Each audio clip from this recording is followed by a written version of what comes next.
ایک لبنان کا ڈاکٹر ہے، کہتا میرے باپ کسان ہے، اس نے بڑی محنت کر کے مجھے آسٹریلیا بھیجا، میں ڈاکٹر بنا، MBBS ڈاکٹر۔ جب واپس آیا تنخواہ اچھی تھی، پڑھا لکھا تھا، لیکن کہتا ہے زندگی کے کچھ ایسے مسائل آئے کہ ان مسائل کی وجہ سے میں خودکشی کرنے چلا گیا۔ میں نے زہر لیا، پائزن لیا، گھر آیا، زہر کو کھانا چاہا، لیکن دروازے پہ دستک ہوئی۔ جب دروازہ کھولا تو میرے بچپن کا دوست گھر میں داخل ہوا۔ وہ جیسے گھر میں آیا، اس نے میز پہ زہر کو دیکھا، اے دوست یہ کیا کر رہے ہو؟ کہ زندگی کے مسائل نے تنگ کر دیا، پریشانیوں اور آلام نے حیرت میں ڈال دیا، بس یہی راستہ تھا کہ میں زہر کھا کے خود کو ختم کر دوں۔ لیکن وہ پڑھا لکھا زیادہ نہیں تھا، لیکن اس میں روحانیت کی طاقت بہت زیادہ تھی، اسپریچول پاور بہت تھا۔ آج بچوں کا لیول پڑھائیے، او لیول پڑھائیے، لیکن اس کے ساتھ ساتھ ان کے روح کو بھی بلند کیجیے۔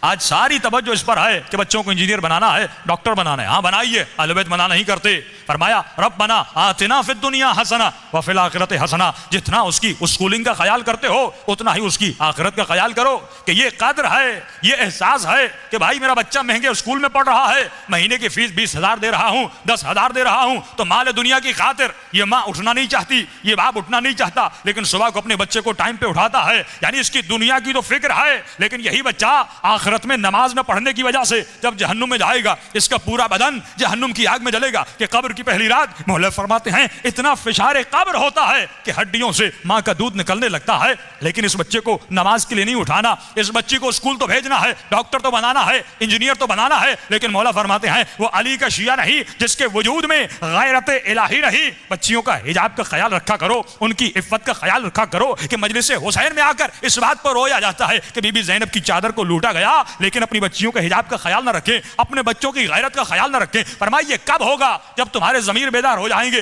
جب تمہارے دلوں میں ایمان داخل ہو جائے گا۔ اب اس ڈاکٹر کو سمجھانے لگا روحانی طریقے سے، موٹیویشن کی، یہ اپنی خودکشی سے منصرف ہو گیا۔ ایک مرتبہ صبح ہوئی، گھر گیا، اپنے باپ کو یہ ڈاکٹر کہتا ہے کہ بابا آپ نے تو مجھے کچھ پڑھایا ہی نہیں، آپ نے تو مجھے کچھ سکھایا ہی نہیں۔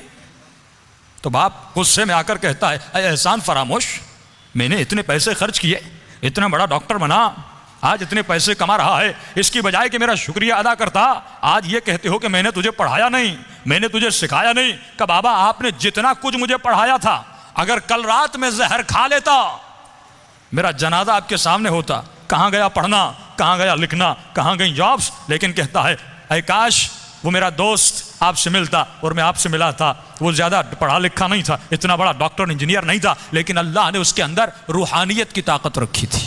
کتنے مصائب و آلام آئے اہل بیت پہ، اہل بیت نے کبھی خودکشیاں نہیں کی، وہ کبھی ڈپریشن میں نہیں گئے، وہ کبھی پریشانیوں میں نہیں گئے۔ ہم کیوں پریشان ہو جاتے ہیں؟ کیونکہ ہماری روحانی طاقت بہت کم ہے، ہمارا اسپریچول پاور بہت کم ہے۔ میں کہوں گا مولا یہ طاقت کیسے بڑھے گی، یہ پاور کیسے بڑھے گا، یہ روحانیت کیسے بڑھے گی؟ تو یہی آیت الا بذکر اللہ تطمئن القلوب، فرمایا ہمیشہ اپنی زبانوں کو ذکر پروردگار عالم میں مشغول رکھا کرو۔ آج یہ زبان ذکر خدا میں مشغول نہیں۔ دیکھیے اذکار کا بہت فائدہ ہے، ذکر خدا انسان کو یاد خدا میں رکھتا ہے۔